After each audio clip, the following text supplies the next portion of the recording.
Good morning. It is Monday morning. I'm not sure when this will be uploaded because, as I've mentioned before, my internet is not very good out here. Um, what I wanted to talk about though was I want to talk about triggers. Some things happened in the last couple days that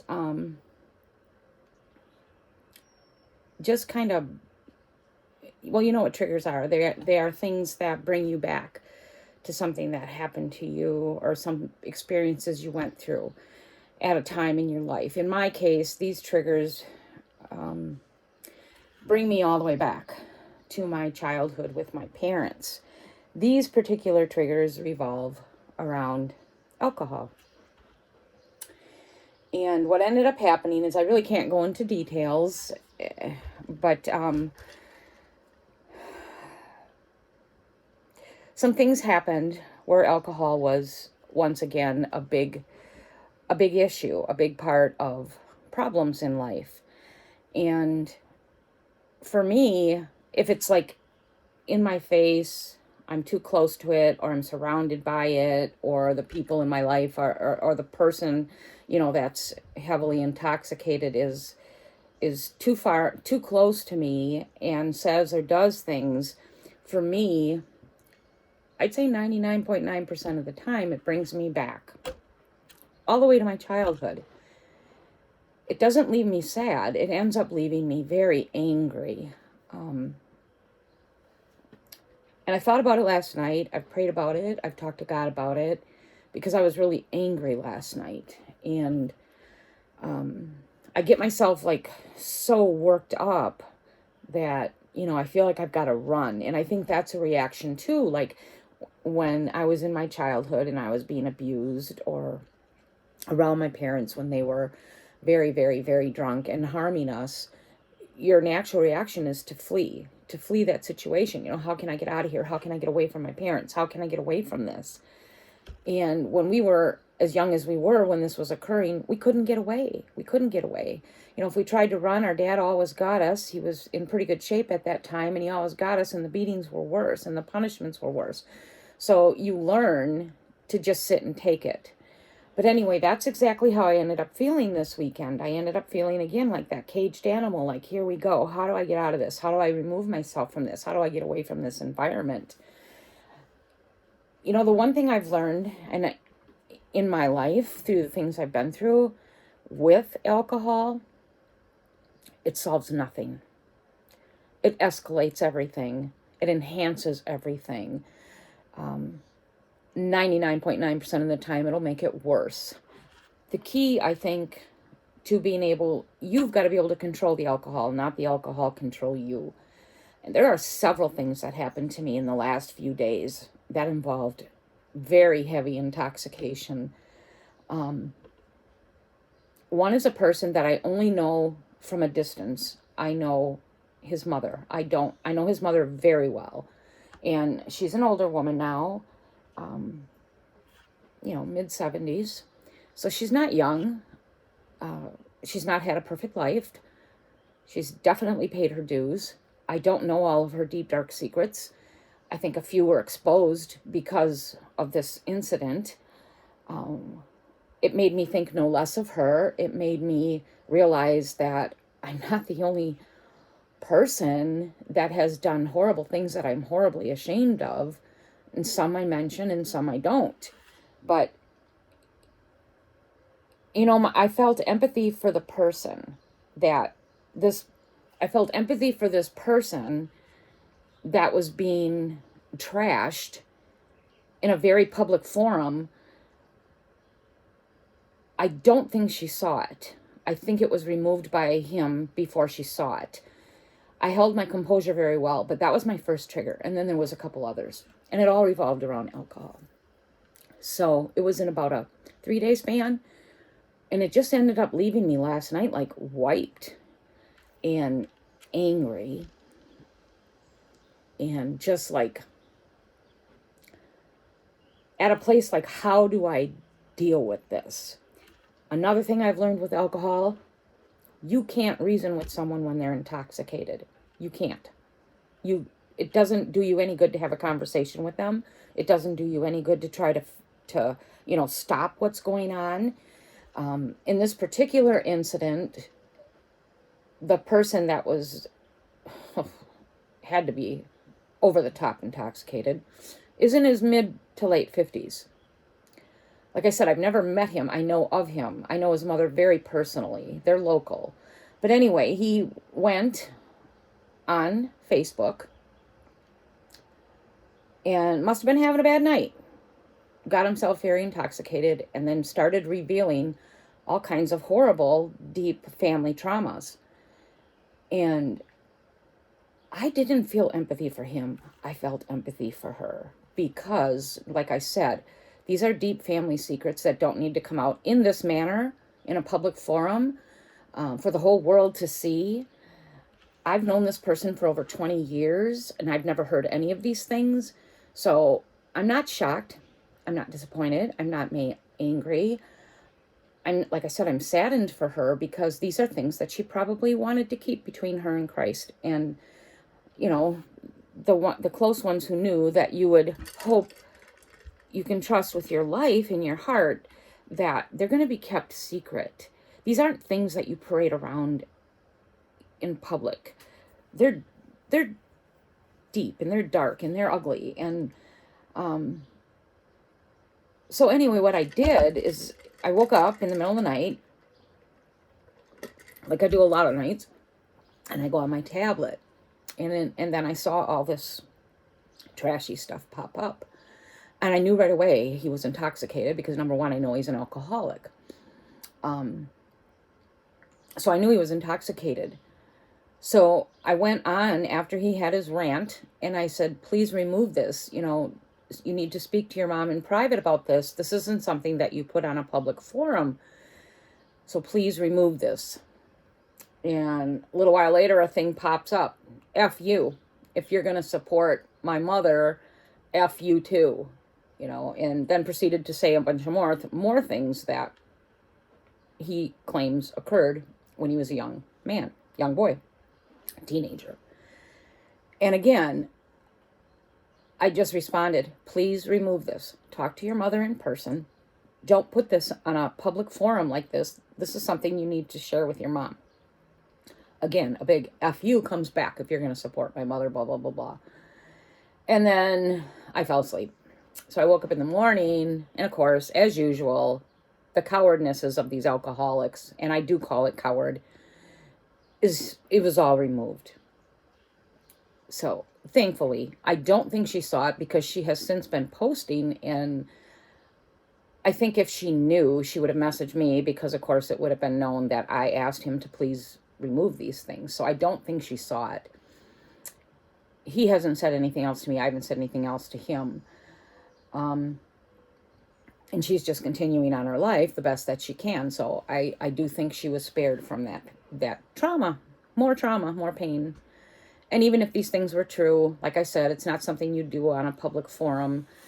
And anyway, I too was, molested in my teen years. It wasn't a good situation. It went on for a year and a half of my life. And my stepdad wasn't the only one. He might have successfully molested me, but there were others that attempted to. And I made the choice at a very young age. And to me, it's a God thing because I don't know where else this strength could have came from because I was far too young and I was raised in a very unhealthy home life. So these things that happened for me had to come from God. Whether you have a faith or not, that's beside the issue. For me, that's what I believe. Because there was just no one around me or nothing around me that could have helped me think healthy thoughts. So let me put it that way. So anyway, my thought was always, as I've said before, you have taken this time from me. You're not going to take anything else. You got this piece of me. Now the rest of my time is my time. And that's the attitude I've maintained since. So I'm not one that sits around and, uses my... Oh, my dog is... You okay, Mao? I'm not one that'll sit around and cry about what happened to me. I rarely talk about what happened to me. I might say in passing, yes, I was molested. Like someone asked me a couple days ago, weren't you messed with? And yes, and that was the extent of it. I don't go into details.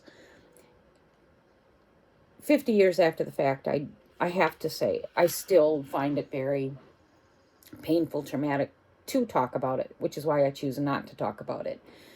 There's just so many things that to me, there's no reason to share them. And the other reason is it would just dig up so much pain for me that, who knows how I would respond at this age of life, living with cancer, and then the things that I've been through with my husband. It may be over the top for me, so I leave it buried. It doesn't need to come out. It came out what happened, but I don't need to go into the gritty details. So anyway, I've chosen to move on with my life. I did drink when I was younger. I don't think I've ever had an alcohol problem, but I did, drink till I was intoxicated. I experimented with drugs, and I quit it all. I quit it all because I saw what it did to my family. I saw what it did to my siblings. I saw how it ripped us all apart. I saw how we never healed. My family has never healed. My whole entire family has never healed. A lot of the culprits are now gone. That's a shadow on my ceiling. It's not a stain. If you see that little, I don't know. But anyway, they're all gone now. And now they're dealing with whatever God had in store for them. No one made amends. No one made amends in my family. And the few that are alive now that were troublesome are still troublesome. Can't have a relationship with them. So, I've accepted all that. It's done. It's over. For me, for my particular family, nothing. There will be no closure. There will be no healing. It's done.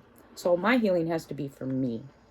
And then, of course, for me, like raising my kids and making sure they didn't go through it, which I've done that.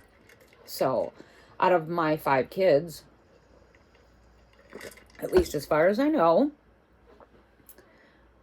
I mean, do they drink? Sure. Are they alcoholics? No. I still will have a couple drinks. I still sometimes will have a couple drinks to the point where I might catch a little buzz. But I control it. It doesn't control me. I know now where, if I catch that little buzz where I'm feeling a little happy, that's when I switch over to soda. I don't get intoxicated anymore. Nothing good comes out of it. Nothing ever does.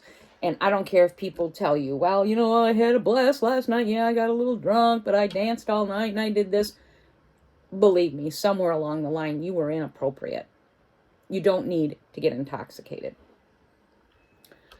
This incident with this man, he's not a boy anymore, made me think about several things. Number one, one of the comments he posted was, you want to know why I have problems in life? You want to know why I'm effed up? It's because my mother allowed this, or my mother did this, or whatever. I wanted to lash back at him. So because of what your mom did, or because of what whoever molested you, it wasn't a family member. It happened to be a member in a church. So you've given them all this time. This happened at, what, mid-teen years? You are now a 55-plus-year-old man. You have given them power all these years. You have allowed them to take away your life. You are an alcoholic. I can't remember if he's a father or not. If he is, he's not a very good one. His relationships stink. He's in a very unhealthy relationship. He does behaviors. Here's the other kicker. You could be in your 50s and you're an alcoholic. And what these people don't realize is their behaviors are like those in their 20s, 30s, maybe early 40s. But by then we've grown up and worked out our kinks, right? Well, these alcoholics haven't. You've got these people 50, 60 years old that are still raging alcoholics, and they're acting as if they're, 30, 40, and they're doing things that are just totally obnoxious and off the charts. It's because they've never matured. They've never grown. They never came out of what happened. I'm not saying don't have empathy. I do have empathy. But I also feel sometimes maybe, and this might not come out right, but maybe God has allowed us to walk through these fires for us to fight and to overcome and to use our successes into helping others, because quite frankly, this boat is full. And I would have loved to have shared some of those things with him, but there's no point. He's beyond reasoning with, because the things he was saying were so off the top gross.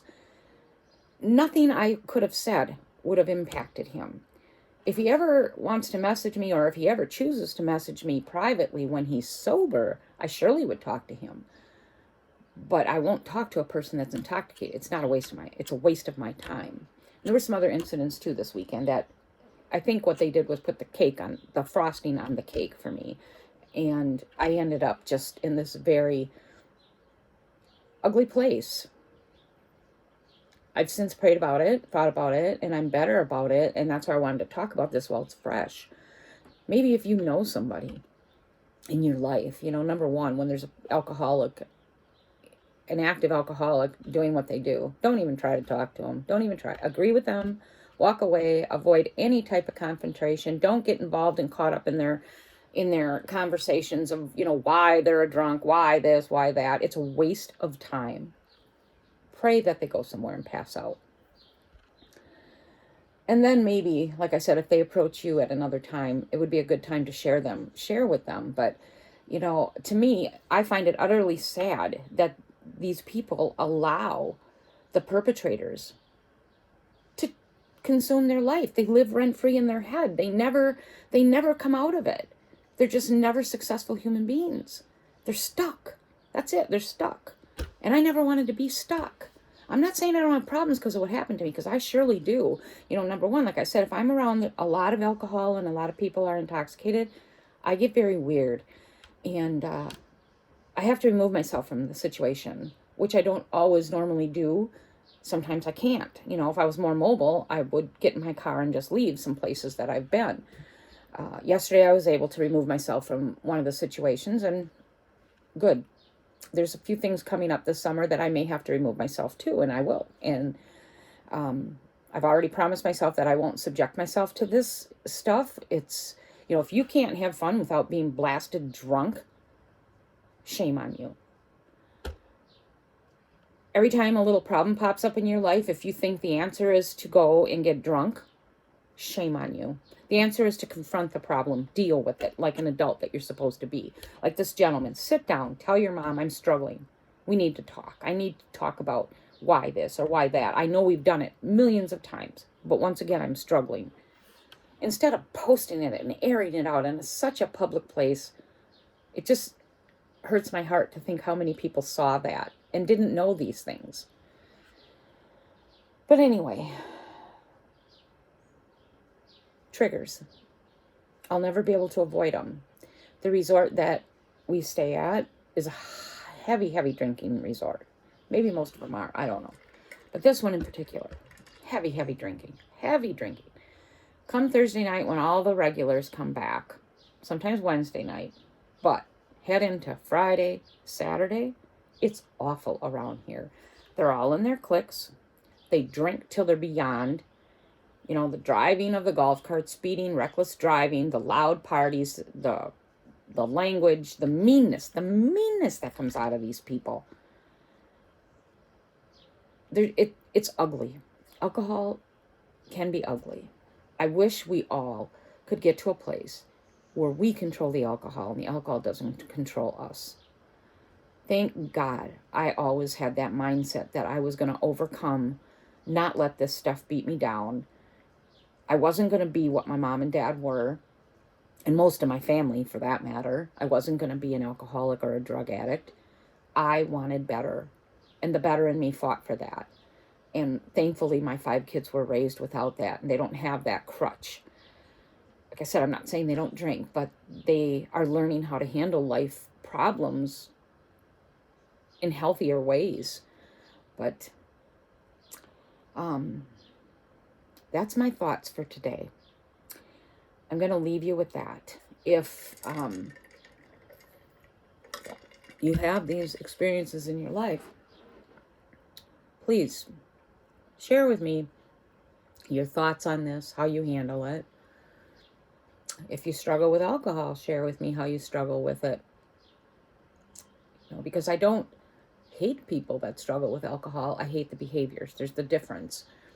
And I have to avoid that because I've been a victim of it. And, like I want to say to people, I love you. I don't love what's going on. And it affects me. And it causes me trauma. And I refuse to go back to that place of where I was traumatized. I just can't for many reasons. So, I'm just sharing this with you mainly, basically, because I'm dealing with this and I'm getting over it because it's so fresh in the last 3 days. And so I just felt the need to talk about it. So I hope that all of you have had a great few days. Hopefully this video gets uploaded soon. I have to actually leave to find a place to upload it. And we are back in the midst of so much rain. We did get our deck mostly done. I'd say 50% done. But it looks like we're in for 3 more days of rain, which is going to not only affect not completing the deck, but I don't know what's going to happen with my yard, my little garden. It may not do well. There's just too much. There's too much water here. Walking on my grass is like walking on a sponge. And it's depressing. So pray that Wisconsin gets a break. We would like maybe a couple weeks with nothing. So anyway, those are my thoughts. Thank you for listening to me, whoever does, and I will talk to you soon.